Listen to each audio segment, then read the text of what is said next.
Mr. President, Excellencies, ladies and gentlemen, I am honored to address you in my capacity as the Special Rapporteur and to present my report.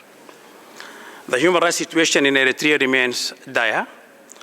Patterns of gross human rights violations, including the widespread use of arbitrary and incommunicado detention and enforced disappearance, persist unabated. The authorities continue to enforce the system of indefinite military service, national service, that amounts to forced labor and has been consistently linked to torture, inhumane and degrading treatment. Fundamental freedoms, including the freedoms of expression, assembly, association, and freedom of religion or belief, are systematically repressed. These are all issues that have been raised time and time again and again by my mandate, by former mandate holders, and by the Commission of Inquiry on Eritrea, as well as other international and regional human rights mechanisms. Nevertheless, there are no indications of any measures taken to improve the human rights situation in any of these areas. The Eritrean authorities have shown little willingness to address these ongoing violations and have chosen to maintain policies and practices that perpetuate the human rights crisis in the country. If these persistent violations are not addressed, including by ensuring redress for victims, the cycle of suffering and repression will continue and stifling Eritrea's potential for peace and development. 2 years on from the cessation of hostilities agreement, of which Eritrea was not a state party, Eritrean forces remain present and continue to be involved in human rights and humanitarian law violations in parts of Tigray, including extrajudicial killings, kidnapping, enforced disappearance, arbitrary detentions, and forced labor. This situation places peace in the region at risk and contributes to re-traumatization of victims and the ongoing commission of grave human rights violations. I urge Ethiopia and Eritrea to respect the term of the 2002 division of the Eritrea-Ethiopia Boundary Commission as agreed by both states as part of the 2018 peace agreement. And I stress in this context the rights of residents and original peoples from contested areas must also be duly protected and prioritized. Today, the government of Eritrea celebrates its annual commemoration of Martyrs' Day. However, the families of thousands of Eritreans who have been disappeared since the onset of the Tigray conflict are still waiting to hear about their fate. I call on the authorities to provide official information to their families. I also recall the situation of hundreds of Eritreans subjected to enforced disappearance for years or even decades, and their families are also deserve to know.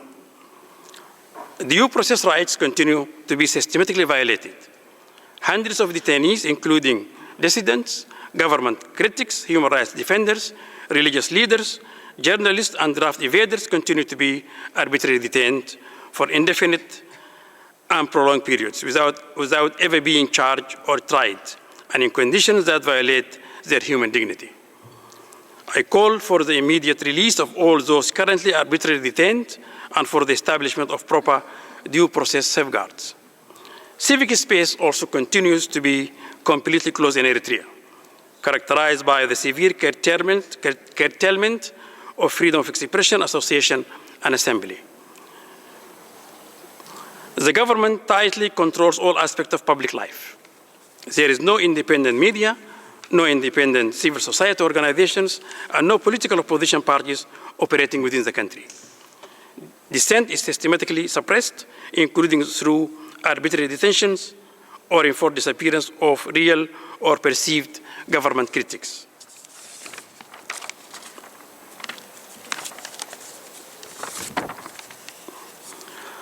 Religious repression has continued to escalate in Eritrea over the last year, with renewed waves of arrest of religious leaders and people of faith, and persistent violations of the right to worship and to manifest one's religion or belief, and also ongoing actions to control all aspects of religious life in Eritrea and in the diaspora.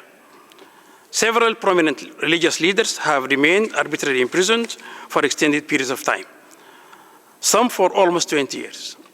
Some have died in detention, such as Reverend Germay Araya, a founding member of the Full Gospel Church, who reportedly passed away in May after being detained for 3 years without charge or trial. I am also concerned over the government's interference in the affairs of religious lives and religious institutions, in particular of the Orthodox Church, both in Eritrea and in the diaspora. The stifling of civic engagement and suppression of critical voices by Eritrean authorities also extend to communities worldwide.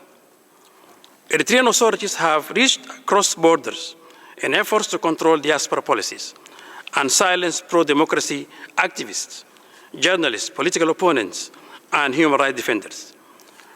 Over the years, my mandate has identified evolving patterns of transnational repression, including through methods such as kidnappings, unenforced disappearances, surveillance, violence, threats, harassments, smear campaigns, social isolation, and refusal of consular services.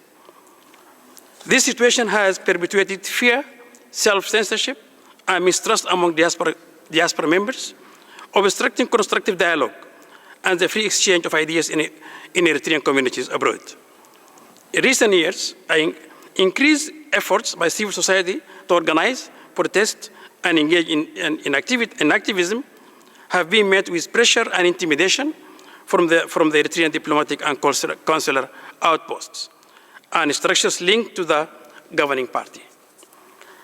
Over the past year and a half, we have witnessed an escalation of violence and polarization in the diaspora, which is actually hurting Eritrean communities and society at large.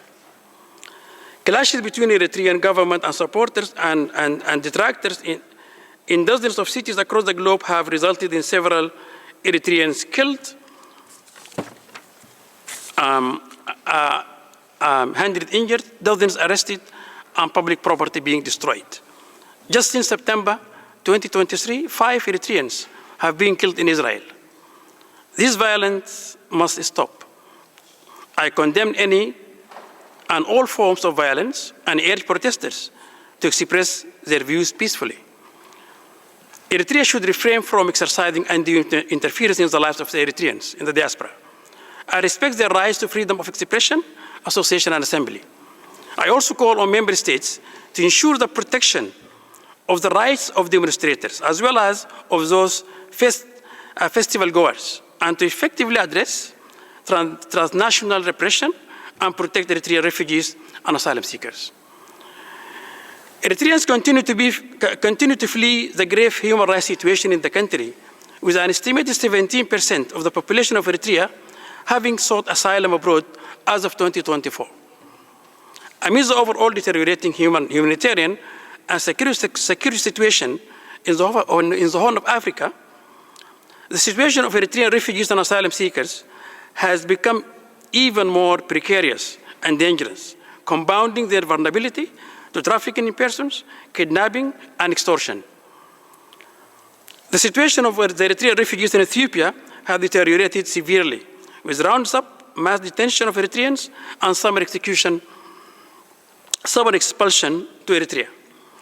The conflict in Sudan has caused internal displacement as well as onward displacement to neighboring countries of Eritrean refugees and asylum seekers.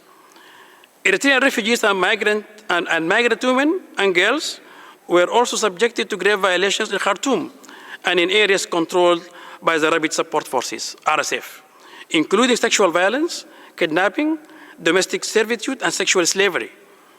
Further, asylum and migratory policy trends in host countries are increasingly placing Eritrean refugees and asylum seekers under pressure, exacerbating their vulnerability and resulting in the infringement of their rights. I call on member states to exercise solidarity and to ensure their protection in accordance with the provision of international law governing asylum and to respect the principle of non-refoulement.